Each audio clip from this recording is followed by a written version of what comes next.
Amigos de Al Filo, ya estamos aquí en la segunda entrevista del día de hoy. Tenemos con nosotros el economista Alejandro Arredondo, quien nos va a hablar de toda la perspectiva de la política económica nacional e internacional. Alejandro, excelente, muchísimas gracias por acompañarnos. Bienvenido al Filo. Bueno, muchas gracias por la invitación y a los amables televidentes que nos sintonizan a esta hora de la mañana. Es un placer estar contigo. Bueno, la economía dominicana es una de las economías más bollantes, pero ¿cómo ve Alejandro el desempeño económico de la República Dominicana ahora mismo en el año 2019?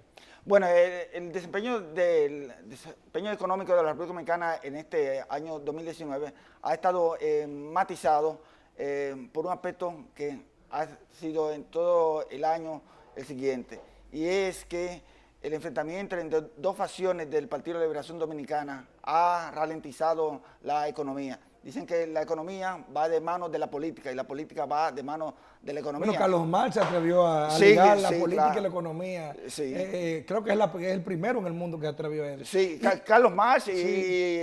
el líder Fidel Castro, que hace unos días cumplió años de... El 25 también, a propósito de... Sí, de fallecido. Pero esta confrontación, Danilo y Leonel, ¿tuvo algún tipo de impacto y recalentó la economía dominicana? No, la ralentizó, o sea, disminuyó el crecimiento. Fue al revés, no fue que la aumentó, sino que disminuyó. Sí, la disminuyó, y eso lo vemos en el hecho de que el Banco Central, quien dirige la política económica del país, ha tenido que utilizar varios instrumentos de política económica. Por ejemplo, ¿Cómo cuáles?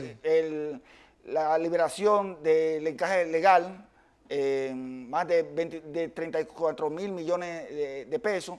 También tuvo que... Y no es normal el tema del desembolso del encaje legal para dinamizar las compras de nuevos inmuebles. No es legal, no es normal. Lo que sucede es lo siguiente, que la liberación del encaje legal, que el encaje legal, para los amables televidentes que nos sintonizan, son los recursos que los bancos comerciales guardan en el Banco Central para un posible crisis que se pueda producir, entonces devolverle a los ahorrantes la parte que les corresponde. Ahora bien, cuando se hace la liberación del encaje legal, es para dinamizar la economía, porque el crecimiento a mediados de este año estuvo por debajo de un 5%, y la meta del Banco Central en cuanto a la tasa de crecimiento de la economía dominicana está entre 5.3 y 5.5, y el potencial de la tasa de crecimiento de la economía dominicana son 5%.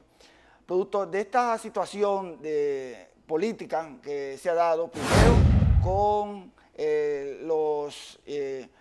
la propuesta de modificación de la Constitución, luego entonces después del 6 de octubre, el asunto que sucedió con las elecciones primarias dentro del Partido de la Liberación Dominicana, los inversionistas que estaban por invertir en la República Dominicana han tenido que retrasar su inversión en la República Dominicana, y eso ha provocado que el Banco Central tenga que también reducir la tasa de política monetaria, que estuvo a 5.25% y ha sido reducida a 4.5%, lo que hasta hace unos 4 o 5 años no se producía. Pero pese al clima político que ha impactado el clima económico a sazón de lo que usted plantea como economista, ¿no es suficiente o no ha sido suficiente el crecimiento económico en la República Dominicana en el año 2019? Sí, lo que sucede es lo siguiente, que el crecimiento de la economía dominicana ha entrado en un proceso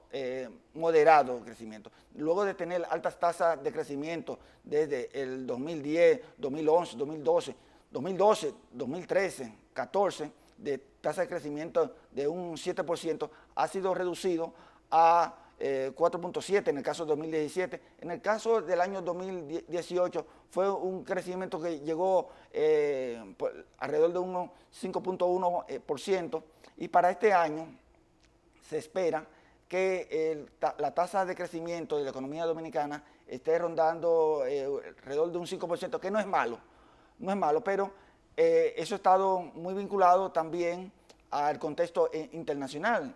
Estamos viendo que en el contexto internacional las economías latinoamericanas y del mundo han reducido su crecimiento. Sería eso, en comparación con Latinoamérica, o sea, con los países de Centroamérica, con los que forman parte de los bloques comerciales que son paralelos nuestros, que son competencias, podríamos decir como los que son miembros del DERECAFTA, ¿hemos tenido un mayor crecimiento que ellos o ellos han tenido un mayor crecimiento que nosotros? Nosotros lideramos la tasa de crecimiento en América Latina, luego de Panamá. Entonces, nosotros, en base a eso, hemos podido atraer inversiones extranjeras directas que de enero a septiembre ha estado en unos 303 millones de dólares, pero hubiese podido ser más si esta situación política no se había producido en este año 2019. Nos estamos refiriendo, reitero, al enfrentamiento. El conflicto político. Sí, conflicto político, que para el próximo año, el 2020, vamos a tener una situación de 2 elecciones, la primera en febrero de las elecciones municipales y la segunda en mayo de las elecciones presidenciales y congresuales. Y de acuerdo a lo que se está viendo en el panorama, hay posibilidad de que haya una tercera elección, que es la segunda ronda de votaciones para las elecciones presidenciales. O sea, el panorama económico de la República Dominicana va a terminar un crecimiento moderado, una tasa de cambio que ahora está en un 52.8 pesos por dólar. Pero la tasa de cambio, un paréntesis, Sí. la tasa de cambio tiene un promedio aceptado, correcto, controlado. ¿Usted entiende que hay un desplazamiento más allá de lo correcto con la tasa de cambio del dólar? La tasa de cambio que se pronosticó para el presupuesto de este año, del 2019, fue de 53.25 y estamos en 52.88 hasta final de este fin de semana. O sea, que estamos en promedio. Estamos dentro del rango. También la inflación, la meta de inflación está entre 4 más o menos 1. Eso quiere decir que la inflación debe estar rondando entre 3 y 5 y ha estado por debajo del rango inferior, es decir, por debajo de 3%. Estamos hablando de una inflación de un 1.99, un 2%. Va a terminar una inflación baja que también es favorable para la economía dominicana. O sea, que estamos diciendo que la República Dominicana podría terminar nuevamente el año 2019 con una inflación por debajo de 2 dígitos nuevamente. Sí, claro, pero muy por debajo de 2 dígitos. Es más, por debajo del límite inferior de la meta de inflación que estableció el Banco Central. ¿Cómo considera usted el manejo de la economía de las autoridades dominicanas? ¿Cómo ve el manejo de la economía? En cuanto a la política monetaria, crediticia y cambiaria que la maneja el Banco Central, ha sido muy buena, muy buena. El Banco Central ha utilizado todos los recursos que tiene a su disposición. Cuando hubo el desplazamiento de la tasa de cambio, que de 48.78 pasó poco a poco a 50, que todo el mundo creía que si pasaba de 50 se iba a acabar el mundo, no sucedió así. Lo que pasa es que eso también se debe a la dinámica que tiene la economía.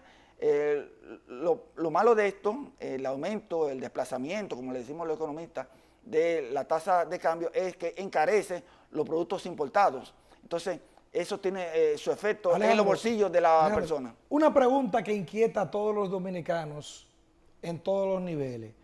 El promedio de presión fiscal o de presión tributaria en Latinoamérica ronda alrededor del 21% en Latinoamérica, más o menos, ¿verdad? Más sin embargo, en la República Dominicana es un 14%. ¿Qué considera Alejandro que es competente o conveniente para el gobierno dominicano? Si dejar todo como está o si para el año 2020 introducir una reforma fiscal que pueda balancear la finanza pública. Pero yo quiero que usted me hable sobre todo eso cuando hagamos una pequeña pausa para que cumplamos con algunos compromisos comerciales y ya regresamos para ver si es verdad que vienen impuestos o que deberían de venir impuestos o si no deberían de venir impuestos.